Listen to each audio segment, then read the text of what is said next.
Pang speaker tayo. Alam nyo ba na mas nakakasira yung impedance ng speaker against sa may watts ng speaker? Mas nakakasira ng amplifier yung impedance ng speaker against sa may watts ng speaker. Ayan. Okay. Kasi kadalasan sa mga na-encounter ko, sa mga nare-repair natin ng mga amplifier, yung mga nagdadala ng mga customer dito sa atin, ang kadalasan sagot nila o rason nila, may mainala naman yan sir eh. Kwan lang yan eh, 50 watts, 100 watts lang yan, speaker ng component yan, speaker ng ganitong brand. Binaliwala yung impedance.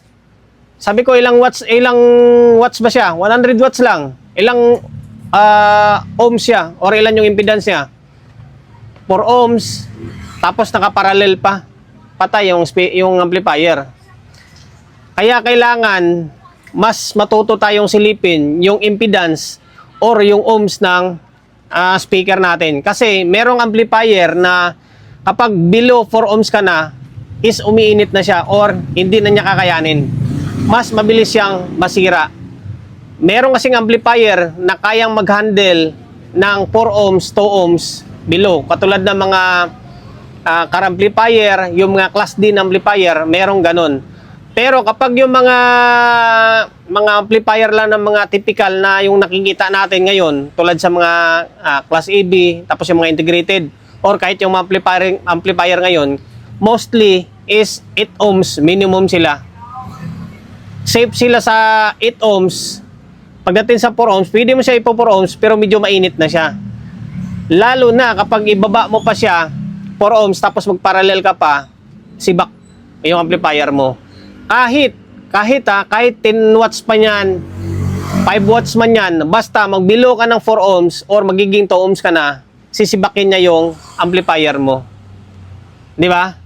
Tapos isa pang tip ko, or yung may bibigay ko na idea, katulad ng mga speaker na brand, yung brand ng Targa.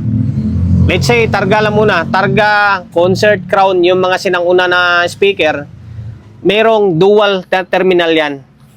Dual siya. Ito, lumang speaker to, Daichi ito eh. Pero single lang. Dual siya, dual terminal dito. Meron siyang coil na 4 ohms dito, tapos 4 ohms dito. Ngayon, ang ginagawa ng iba is pinaparallel. Yung positive dito, tapos positive dito, pinagsasama. Negative dito, tapos negative dito, pinagsasama. Tapos i-parallel, tapos i-connect sa isang side ng amplifier. Tapos dalawang speaker pa. Eh dito pa lang 4 ohms na.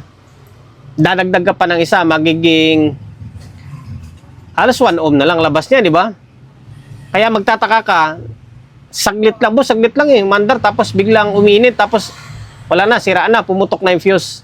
Kasi nga, yung impedance and then yung ohms niya is masyado nang mababa na hindi na kaya i-handle ng ganong design ng amplifier. Hindi na niya kaya. Kaya nilalagnat siya, tapos nadadali. Okay? Kaya laging tandaan sa mga customer natin yan o sa mga kapwa natin, may mga sound dyan o may mga amplifier na nagsisimula pa lang, sabihin natin, nagsisimula pa lang, mas laging silipin yung amplifier nyo, yung impedance niya or yung ohms niya. Sa watts naman, kahit mataas yung watts eh, kahit kung mataas man yung watts ng speaker mo against no sa amplifier, mababasag lang yung tunog niya. Kasi nga, hindi kaya ng amplifier mo. Hindi niya kaya babasag lang yung tunog niya. Unlike sa may ohms or sa impedance, doon talaga nagkakatalo. Hindi baling tumaas, para sa akin, hindi baling tumaas ka nga ng hindi baling tumaas ka nga ng 8 ohms eh. Okay lang eh. Huwag ka lang bumaba ng 4 ohms talaga. Kasi yung 4 ohms, napakadelikado. Inuulit natin, merong amplifier na kaya mag-handle ng 4 ohms below. Merong amplifier na hindi kaya mag-handle ng 4 ohms below. Hindi kaya. Ang the best na amplifier na kayang mag-handle ng 4 ohms below, para sa akin is yung mga car amplifier. Mga car amplifier yan. Nakadesign yan na kayang mag-handle ng mababang ohms or impedance ng speaker. Pero yung mga typical na mga amplifier natin, tulad ng mga concert, yung basta mga integrated, delikado pagdating sa mababang impedance. Okay? Yung iba naman, kwento, boss, kung lang yan eh, ilang watts lang yan, 50 watts lang yan, galing GBC na component yan. Pero kinabit ko dyan is 4 na piraso. Diba? Doon pa lang tapos na agad yun Kumbaga, parang, alam mo yung dating niya parang shorted na. Kaya si Back. Okay? Hanggang dito lang, maiksing video lang.